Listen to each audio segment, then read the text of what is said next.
અમરેલી બગસરામાં સતત બીજા દિવસે વરસાદી માહોલ છે। બગસરામાં ધોધમાર વરસાદ વરસી રહ્યો છે। બગસરાના ગ્રામ્ય વિસ્તારોમાં પણ વરસાદ। 2 દિવસથી છવાયેલા વરસાદી માહોલથી વાતાવરણમાં ઠંડક। તો વાતાવરણ ઠંડુ બન્યું છે। લોકોને આ વરસાદ ગમી રહ્યો છે કારણ કે ઘણા લાંબા સમયથી વરસાદની રાહ જોવાઈ રહી હતી। વરસાદ થતાની સાથે જ ઉકળાટમાંથી રાહત મળી છે અને વાતાવરણમાં ઠંડક પ્રસરી ગઈ છે। ખેડૂતોને પણ વરસાદ ખૂબ ગમ્યો કારણ કે આપ જુઓ ઘણા સમયથી તેઓએ વાવણીની શરૂઆત કરવાની હતી ને હવે આ વાવણી લાયક વરસાદની શરૂઆત થઈ ચૂકી છે ત્યારે ખેડૂતો પણ ખૂબ ખુશ છે। કેતન બગડા અમારી સાથે ફોન લાઈન પર જોડાઈ ગયા છે। કેતન, કેવો વરસાદ છે ત્યાં, કેટલી તીવ્રતા છે વરસાદની?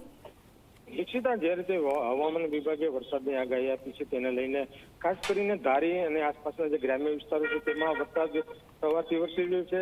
ત્યારબાદ બગસરાની વાત કરું તો બગસરા અને જે આસપાસના જે ગ્રામ્ય વિસ્તારો છે તેમાં પણ વરસાદ પડી રહ્યો છે। આમ ક્યાંક ને ક્યાંક આ વરસાદને લઈને જે વાતાવરણ છે તેમાં ઠંડક પ્રસરી ગઈ છે અને ખેડૂતોમાં એક ખુશી જોવા મળી રહી છે। બિલકુલ, આભાર, આપની પાસેથી અપડેટ્સ લેતા રહીશું।